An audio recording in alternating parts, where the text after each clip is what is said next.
da Assembleia de Deus, Ministério dos Atalaias da Última Hora, Wagner Gonçalves Viana, data de 7 de janeiro de 2015. Breve, essa mensagem está na internet, quem quer acesso à internet, procura o meu canal Projeto Lâmpada de Deus, no Facebook, no YouTube, em breve vamos estar no Instagram, Deus tem nos abençoado. Segundo Crônica, capítulo 34, versículo 22 em diante. A mensagem vai falar mais para os irmãos, né?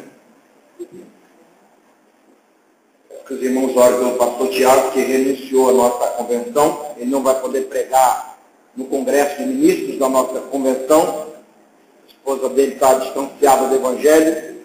Por favor, nas suas orações, ore pelo pastor Tiago. Nem eu sabia disso. O pastor Edilson assumiu a convenção da Comadeb, ele ligou para mim, eu era para estar hoje lá em Carapebus, mas hoje eu trabalhei muito, está muito cansado, pedi perdão ao meu pastor presidente, mas não pude estar lá hoje. Irmão, segundo Crônicas 34, versículo 22, diz assim: então Hilquias, os enviados do rei, foram ter com a profetisa Ulda. A igreja repita: Ulda, mulher de Salum, filho de Tocate, filho de Ará, guarda das vestimentas. Ela habitava na parte mais baixa de Jerusalém. E falaram-lhe a esse respeito. E ela disse: assim diz o Senhor, Deus de Israel, dizei ao homem que vos enviou a mim, assim diz o Senhor, esse trarei mal sobre este lugar, sobre os seus habitantes, a saber, todas as maldições que estão escritas no livro que se leu perante o rei de Judá. Verso 25. Porque eles deixaram e queimaram incenso perante outros deuses, para me provocarem a ira em todas as obras das suas mãos. Portanto, o meu furor se derramou sobre este lugar e não se apagará. Verso 26.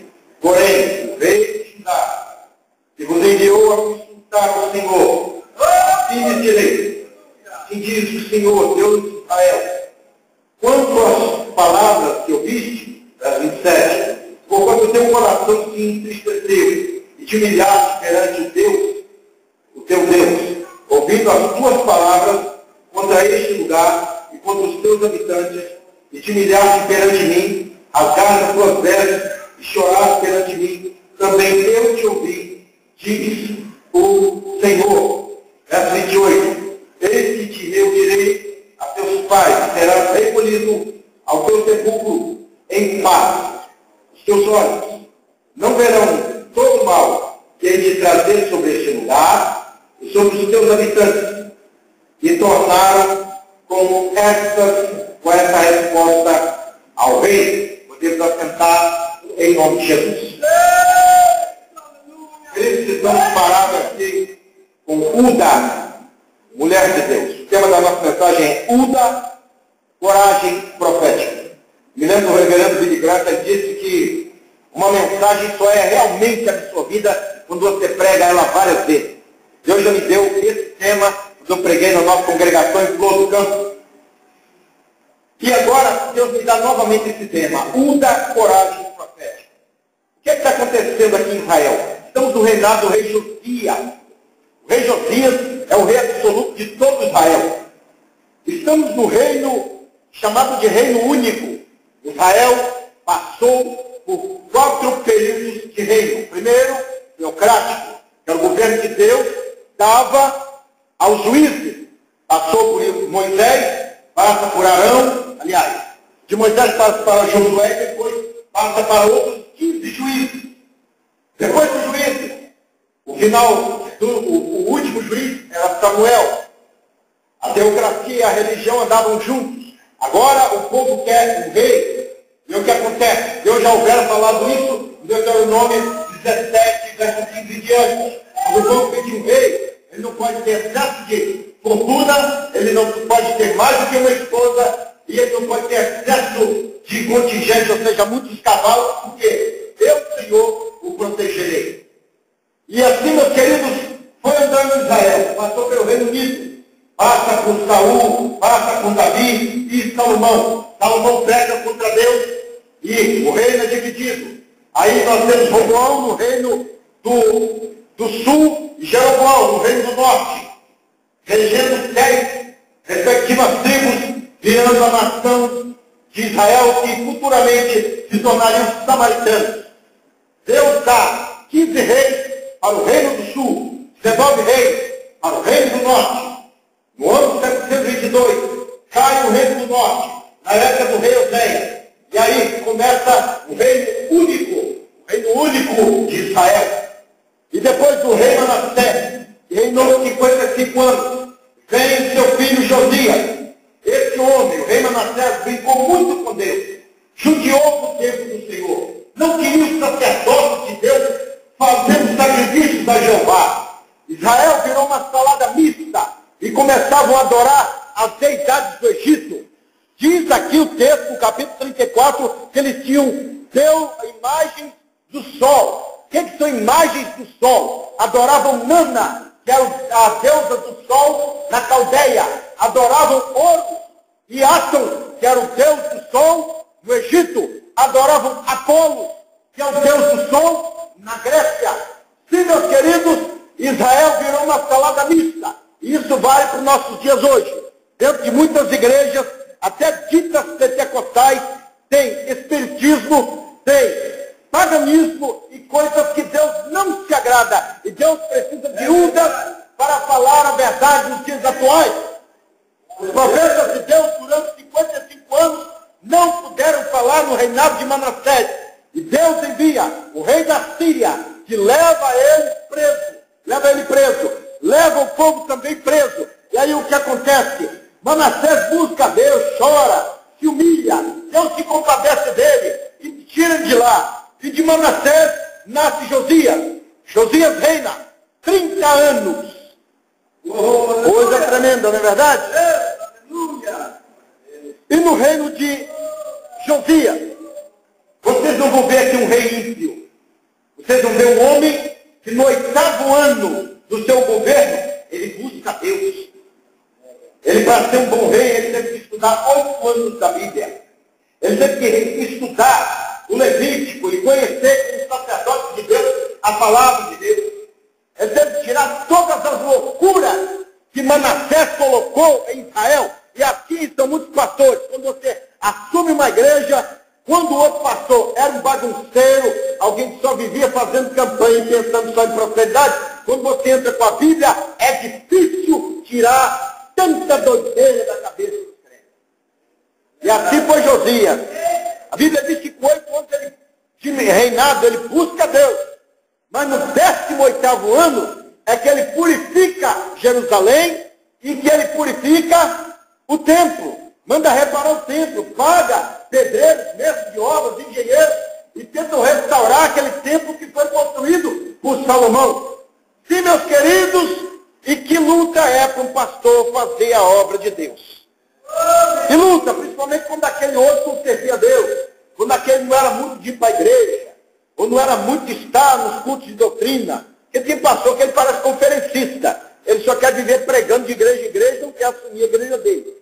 Se a igreja dele tiver 10 pessoas, ele olha assim, bem operador ali, que nem está de paletó, bota ele para pregar. Agora alguém fala assim, olha, vamos te dar 5.000 reais para você pregar em Camburi. Lá vai estar cheio de gente, olha, é culto de doutrina hoje, eu não quero que ninguém fale nada, hein? Eu vou pregar onde eu quiser. Você aí, o fulano, que eu não sei quem é, fica aqui tomando conta e eu vou fazer a obra de Deus. Pastor fica em igreja. Pastor toma conta de igreja. Eu lembro do meu pastor presidente, pastor Tiago, que agora é o pastor Edilson. Ele, a esposa dele estava com a gravidez avançada, quase já dando à luz. O pastor Tiago tinha que cuidar do filho dele, que sofreu um acidente, o filho dele caiu da laje, bateu a cabeça, sofreu traumatismo craniano, e eu tinha que assumir a igreja em Flor do Campo e também tinha que atender a agenda. Eu pregava todos os dias. E eu tinha que atender mais de 1.000 pessoas na internet, que é o que Deus, na época 1.600, na época que tinha o Orkut e também o Facebook. Atender todo mundo. Então, irmão, Josias é o tipo de homem comprometido com a obra de Deus. E temos que ser assim. Paulo, quando escreve a Timóteo, no capítulo 5, verso 22, ele diz que o presbítero deve ser estimado de duplicada honra. Então, o presbítero, ele é um homem de Deus. Ele está cheio da autoridade de Deus e ele não pode abandonar o seu rebanho. Aí Josias, repara o tempo, coloca tudo no lugar. Eu imagino que estava tudo chutado. Eu imagino que estava tudo ali, uma bagunça. E ele, depois de fazer tudo isso, depois de 18 anos, ele lê o livro da lei, ele acha o livro da lei. Sabe por que eles acharam o livro da lei? Porque eles perderam, tinham perdido. O que tem a ver Allan Kardec com a Assembleia de Deus? Não tem nada. Então, se você tinha um livro de Allan Kardec, ele vai parar no lixo, vai parar na fogueira. Então, para os espíritas, Bíblia não tem nada a ver com ele. Manassés era um rei que seguia a doutrina do culto pagão. Então a Bíblia, que era o livro de Levíticos, que a palavra Levítico no original é Vaikira, que quer dizer é santo, é o livro da legislação de Israel, basicamente tinha perdido. É como se ele pegasse a Bíblia assim, ó, metesse um chute, ó, se perde aí porque eu não quero nem saber de você. E quanto crente, irmão, que a Bíblia na casa dele está aberta no Salmo 91. Mas nada do Salmo 91 serve para ele, nada. Ele não habita segundo o conselho, não habita na sombra do Altíssimo, não, ele habita na sombra das finanças dele, das conexões dele. Se ele tiver conhecimento com gente poderosa, o meu todo-poderoso é o fulano de tal que tem dinheiro. Nada, praga nenhuma sucederá, não é isso que diz a Bíblia, mas as pragas estão dentro da casa de um monte de crente aqui. Eu entrei na casa de uma crente hoje que eu orei por ela, Jesus não curou ela. Falei, Deus, é difícil eu não curar. Por quê? A mulher, irmã, de 40 e poucos anos, com a cara de 70 anos, toda acabada, ela me contou o testemunho dela. Ah, pastor, abandonei Jesus. Eu tinha tudo. Casa, prosperidade. Não sabia ler também não, uma mulher muito guerreira. Tá, não, irmão, e ficar com o pecado escondido dentro da igreja. Sabe o que aconteceu? Deus tirou tudo dela. Vendeu a mansão por nada, perdeu a saúde, caiu na bebida, perdeu o marido foi embora para Portugal e foi só caindo, e só caindo, e só caindo. Quando você volta para Jesus, tudo é restituído e agora ela está lá sofrendo lá. Mas onde entra Uda em tudo isso? Vocês vão ver. Quando o rei Josias abole a idolatria, quando ele repara o templo, nos 18 anos de luta, porque para nós hoje é difícil arrancar coisas do mundo da nossa vida. Eu lembro que eu era desenhista, ator, eu tinha dificuldade grande, irmão, de jogar meus desenhos fora, amava meus desenhos. Era violência pura, romance, coisas maravilhosas, eu amava aquilo. Deus falava, joga isso fora, hein? Isso é laço para a sua vida. De vez em quando o profeta falava, ó, Deus manda você se consertar. Eu falava, não, eu amo meus desenhos. Amo eles. Eu gosto de ver os prédios caírem. Eu gosto de ver beijo na boca. Eu gosto de ver, eu adoro isso. Eu tinha uma inspiração demoníaca para desenhar como você nem imagina. E quando eu resolvi queimar isso tudo, Deus passou a me prosperar. Antes disso, era pesadelo, não podia expulsar demônio, nem fazer nada. Se o diabo exerce autoridade sobre sua vida, como é que vai expulsar o diabo? Lá em Atos 19, quando Paulo expulsa o demônio no nome de Jesus, alguns fariseus tentam exorcizar também em nome de Jesus, que outra pessoa pregava. O demônio fala assim, nas entrelinhas, é um nome alheio para você, né? Você conhece Jesus? Ele, mas é um nome poderoso. Mas você conhece ele? Eu conheço, eu era anjo dele. Eu conheço Paulo, homem de Deus, hein? E você, quem você é? Você é subordinado a mim, rapaz. Está perseguindo o evangelho? O que é que você quer me expulsar? Você quer bater de frente comigo, que sou autoridade sobre você? Tenta bater de frente com um policial na rua para você ver. Com um juiz dentro do tribunal. Com um rei na federação dele. Com a Dilma dentro do Palácio do Planalto. Ela vai mandar você ser preso, irmão. Então, da mesma forma, é muito crente quer fazer a obra de Deus, sendo que o diabo manda nele. O diabo é maior do que ele. E ele grita, esperneia, sai. Eu fui para missionário que morou aqui no bairro, mas fazia um escarcel, e o diabo ficava assim, ó, grita mais, chora, grita mais, chora. Quanta palhaçada, né, irmão? Quando você tem autoridade, eu já vi o homem de Deus falar assim, sai e sem manifestar. Olhando bem para cada pessoa e saiu. Saiu. Tem que ter poder de Deus, irmão. Gritaria com respeito. Só serve para os caras secas. Mesmo assim não tem grande estilo. Aí Uda, meus irmãos, e é procurado. E olha só que mulher de Deus. Então Ilquias, pastor presidente, seria um pastor Valdemar, por exemplo. E os enviados do rei, embaixadores do rei, foram ter com a profetisa Uda, mulher de Salum, filho de Tocate. Eu imagino que essa mulher, irmão, estava já com a língua cortando para falar o que Deus manda. É, ué. Aleluia! Dois para descer a borracha, vai falar como, né? Encortar minha cabeça para a bandeja.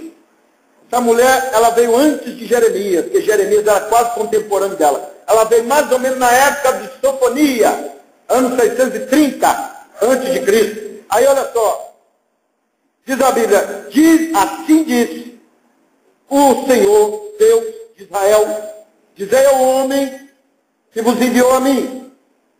Quem diz o Senhor, eis que trarei mal sobre este lugar e sobre os seus habitantes, a saber todas as maldições que estão escritas no livro que se leu perante o rei.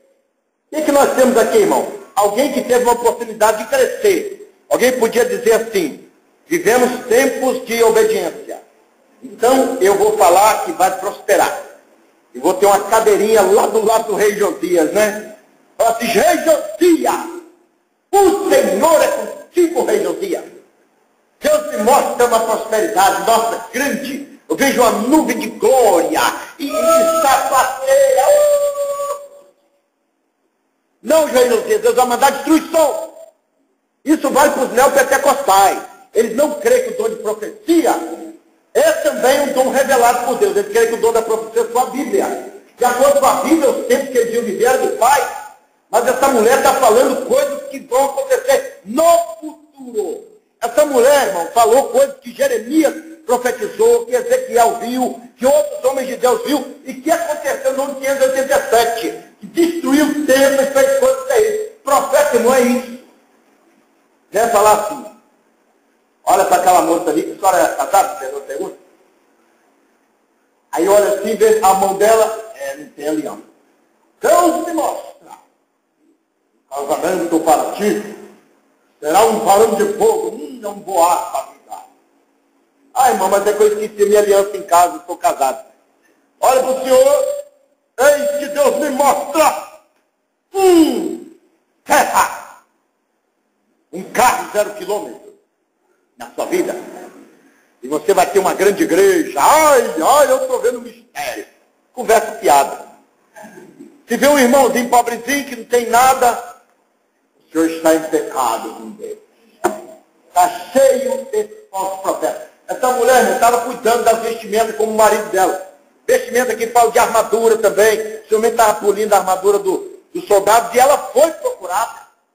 Ela podia se fazer. Não, Deus está mostrando prosperidade. Mas Deus mostrou a ela outra coisa.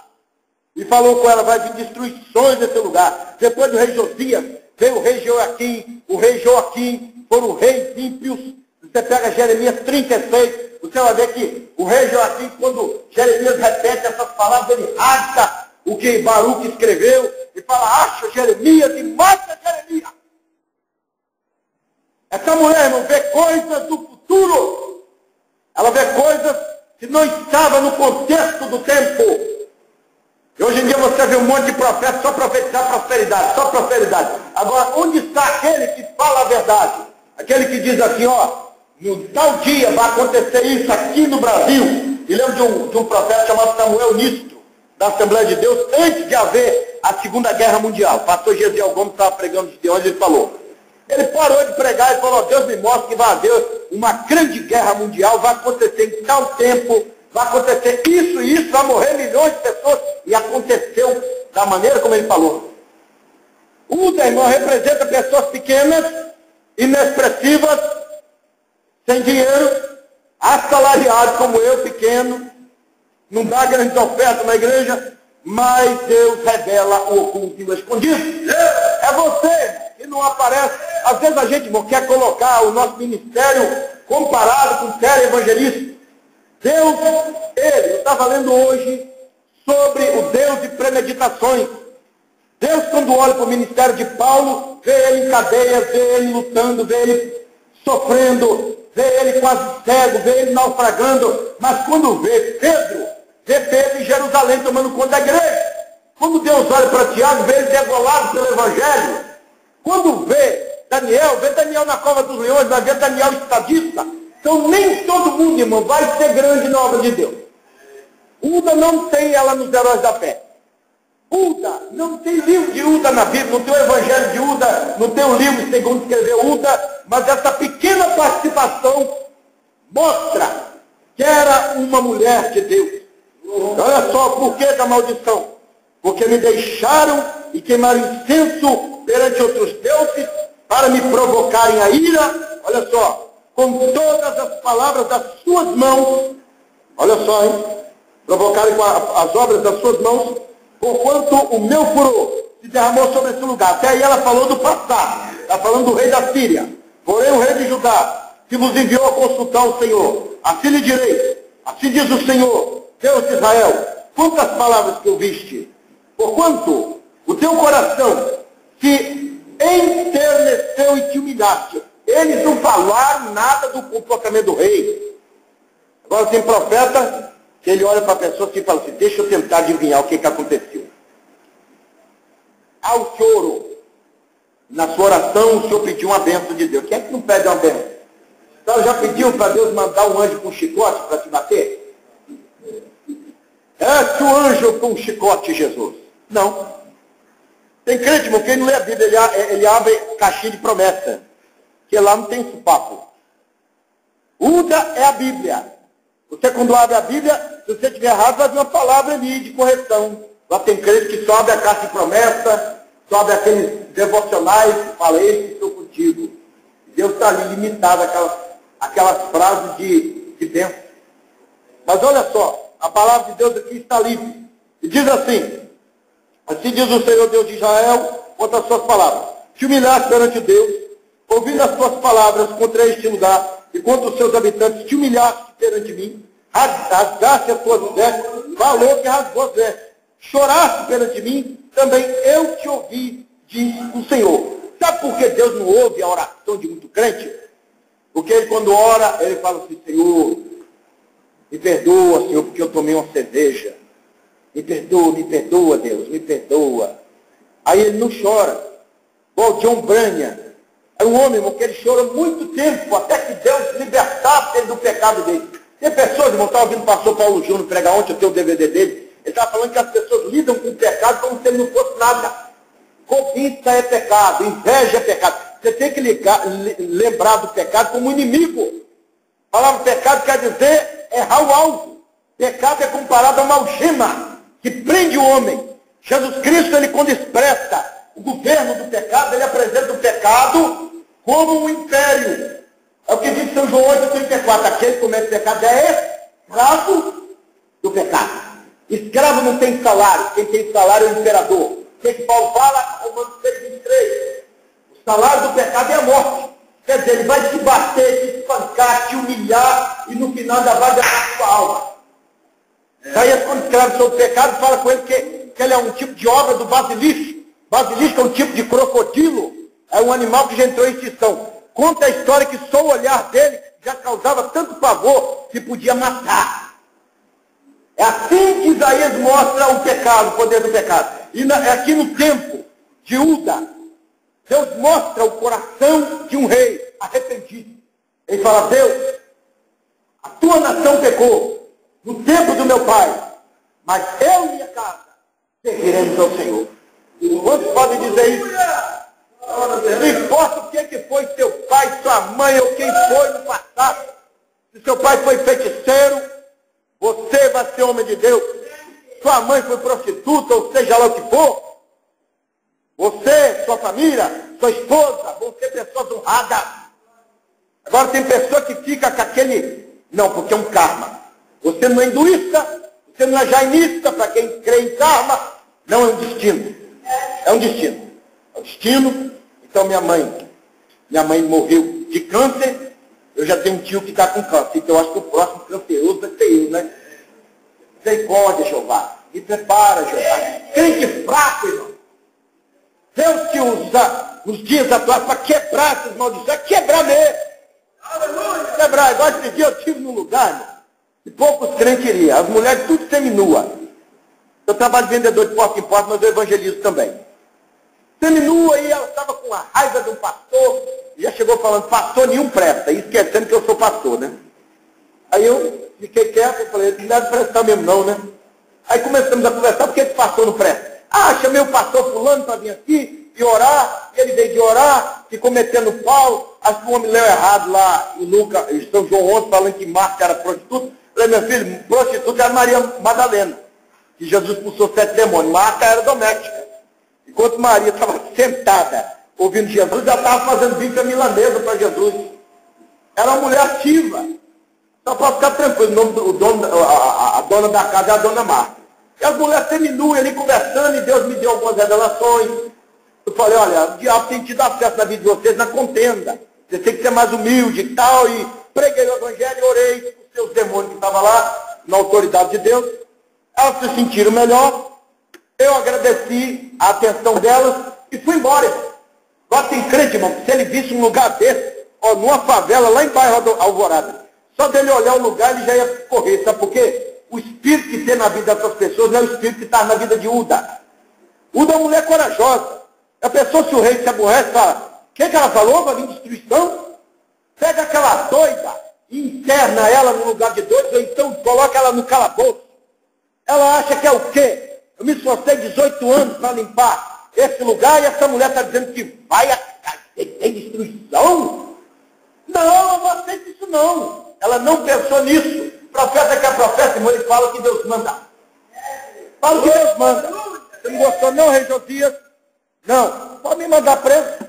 Vai cortar a cabeça? Corta a cabeça. Eu me lembro, irmão, dos sacerdotes que andavam com Martim Lutero. Eles falavam o seguinte, olha, eu prefiro que vocês cortem a minha cabeça do que impedir que eu pregue a palavra de Deus como Deus quer.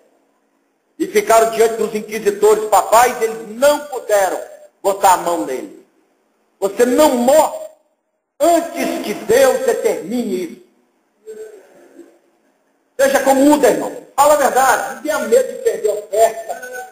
Irmão, eu sempre falo que Deus prova a gente mais na prosperidade do que quando você não é nada. Quando você não é nada, você prega tudo, você não tem nada a perder. Quando você é elitizado, prega para conversões, prega para grandes movimentos, você às vezes entra no sistema do lugar para agradar o povo. E Uda não pensou nisso não. Ela podia falar, nossa, agora estamos procurando, é minha hora de fazer. Ela fez diferente de Ananias, onde em Jeremias 28 você vê que ele profetiza coisas que Deus não falou. Uda sabia que se ela falasse algo que Deus não falou, ela ia morrer. E tem crente, irmão, temendo mais o homem do que a Deus. Você tem que chegar e falar, não, sacrifica o que você tiver que sacrificar. Eu conheci uma senhora, ela era russa, e eles falaram assim, se você não negar Jesus, você vai morrer e seus filhos também vão morrer de fome. E ela disse, pois vamos para os campos mortais de concentração, mas não vamos negar a fé. Nós temos, irmão, que aprender a perder coisas por amor de Cristo. Você pode perder, ué. Eu mesmo já perdi agendas. Teve um pastor que falou, Paulo, pessoas que pregam como você, na minha igreja não tem lugar. Eu falei, pastor, se o senhor gostou, coma muito. Se não gostou, coma pouco. A minha igreja você não prega, não tem problema não. Deus me abre 10 portas. É isso mesmo, irmão. Você tem que aprender, às vezes, a perder a agenda. Perde a agenda, perde dinheiro. Eu já perdi a amizade. O camarada um dia queria que eu batesse o cartão dele. Ó, eu vou sair, você bate cartão para mim. Eu falei, não, eu vou bater não, porque não. Posso perder meu emprego, está fora das leis. Você vai ganhar o dia nas minhas costas. É que eu vou fazer para você? E além de tudo é pecado. Ah, a partir de hoje eu não quero sua amizade. Não tem problema não, meu amigo. Eu ganho mais com Deus. E é isso, irmão, que nós temos que fazer. Paulo, ele disse, para finalizar essa mensagem, Filipenses 3, verso 8, ele disse que sofreu muitas perdas. Muito. Paulo, se você for olhar o que ele o que ele ganhou no Evangelho e o que ele tinha como fariseu, você ia falar que materialmente Paulo é doido. Paulo na sinagoga seria o futuro pontífice. Paulo ficaria no lugar de Caifás. Paulo seria, meus irmãos, um pastor presidente de uma religião grande. Paulo possivelmente teria patrocínio dos saduceus. Paulo seria querido por Herodes. Paulo seria alguém extraordinário na sua nação. Quando alguém falasse dos ícones da religião, falariam de Nicodemos, Caifás, Anás e falariam de Saulo de Tarso. Mas ele preferiu Jesus. Sabe o que ele ganhou? Os pais dele descobriram que ele queria ser cristão e ele falou assim, pois é, a partir de hoje você não tem nada da nossa família. Alguns dizem que Paulo era casado, eu não acredito nisso, que Paulo era muito novo. Então vamos que ele era casado. Uma mulher judia, ela não tinha por costume não ficar com um cristão, nem com uma amizade. Então ela dizia, a partir de hoje você está morto. Paulo, ele conta que ele tinha uma irmã e tinha um sobrinho. O sobrinho veio ver Paulo, mas a irmã não veio. Se a pessoa, a senhora presa na cadeia, a senhora tem uma irmã no lugar e ela não vai te ver, porque a senhora é crente. Então, irmão, evangelho é sofrimento. Tem um evangelho aí que fala, não, irmão, determina, irmão. Evangelho é sofrimento. Essa mulher aqui podia ter usado dessa oportunidade para se sobressair, para ser grande e ser assessora do rei. Mas ela falou que Deus mostrou. Ela falou, olha, o que vai acontecer são destruições. Não vai acontecer nos seus dias. O senhor vai morrer, vai ser recolhido aos seus pais. Mas depois disso, virá destruição. Parece que essa passagem foi escrita para nós pentecostais. Porque muita gente hoje crê que a profecia é só a palavra. Mas Deus mostra também, irmão. Nós temos que entender que Deus também mostra visões e revelações aos velhos, aos novos. Deus tem falado nos últimos dias. Virão tempos difíceis. A nação que a gente vive está mergulhada na corrupção. Logo, logo, nós vamos ver coisas terríveis nesse lugar. Vamos nos preparar, irmãos. O sinal da besta já está aí, o biochip, né? Já estou estudando a possibilidade dele estar no Brasil, e sabendo que quem aceitar essa marca não terá de Deus. A aceitação e as pragas, quando cair, vão atingir essas pessoas. Vai vir tempos de perseguição, os irmãos podem esperar por aí. O Apocalipse já tem se cumprido, e Deus só está esperando o momento em que Cristo vai aparecer nos céus para buscar a igreja. Temos que pensar nisso. Tempos de destruições estão vindo. Já estamos vendo a falsa paz do Cavaleiro Branco, do Apocalipse, da guerra do Apocalipse 6:4, falando das guerras, falando da peste, fome, da epidemias.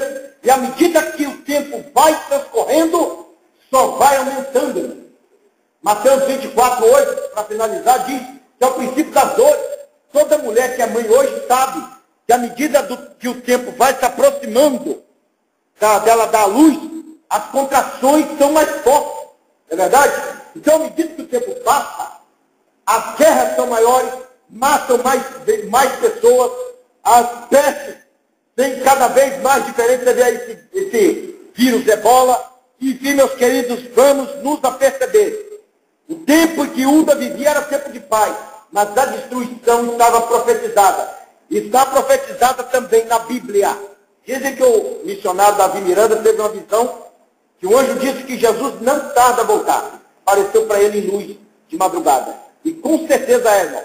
E por que Deus faz isso? Porque nós esquecemos. Foi o que o irmão pregou aqui. Às vezes a gente se apega tanto à comida, se apega tanto à prosperidade, a construir, a se casar, que a gente fica que nem o povo do tempo de Noé e do tempo de Uda. Esquecemos da destruição que vai vir. Vamos orar, agradecendo a Deus. Eu peço aos irmãos que orem pelo pastor César. Vou estar pregando esses dias em alguns lugares. Vou estar com o pastor Juarez daqui mais um tempo. E essa mensagem, irmão, fervia no meu coração. Eu pensava que ia pregar sexta-feira, mas Deus me deu ela para esse lugar. Você é pequeno como Uda. Você é assalariado como Uda. Você não tem nome, como Uda também não tinha. Mas você está nos anais de Deus. Deus deu um capítulo para falar dessa mulher. E no céu estão comentando a sua história. estão falando, ela fez a obra. Quanto a irmã que fez o trabalho aí, dando parabéns, Deus te abençoe, se preocupou com a vida pessoal, a saúde desse irmão. Isso é uma coisa rara de se ver hoje. Amém? Vamos orar, meus queridos. Deus, em nome de Jesus, agradecemos pela sua palavra, que falou conosco.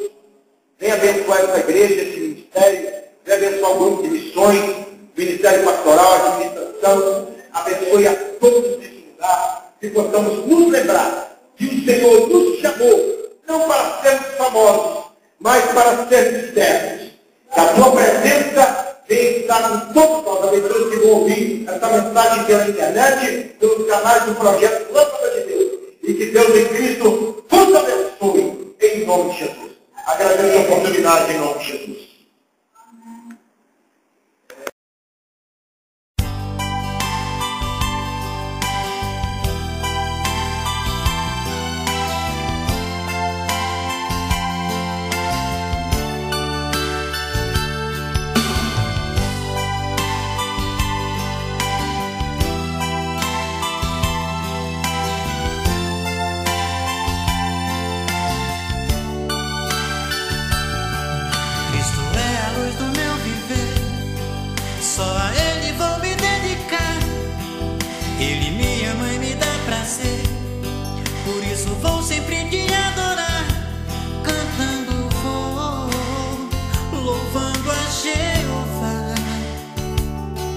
Ele transformou o meu viver, me tirou do mundo de ilusão.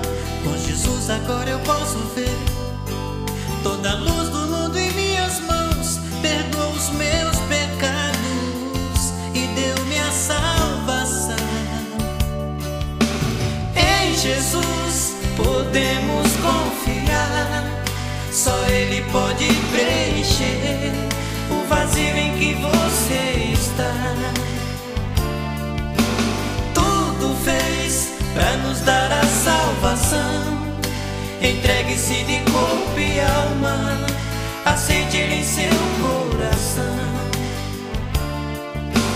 Cristo é luz e no seu sangue há poder. E assim como Ele me salvou, também quer salvar você. Jesus morreu na cruz para poder nos salvar.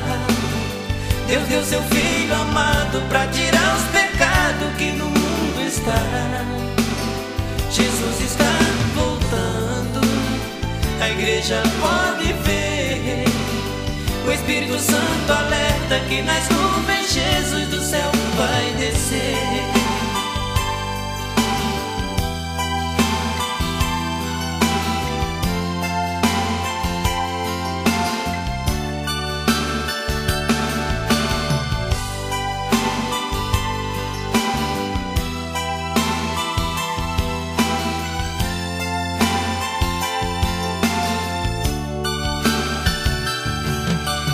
Transformou o meu viver, me tirou do mundo de ilusão.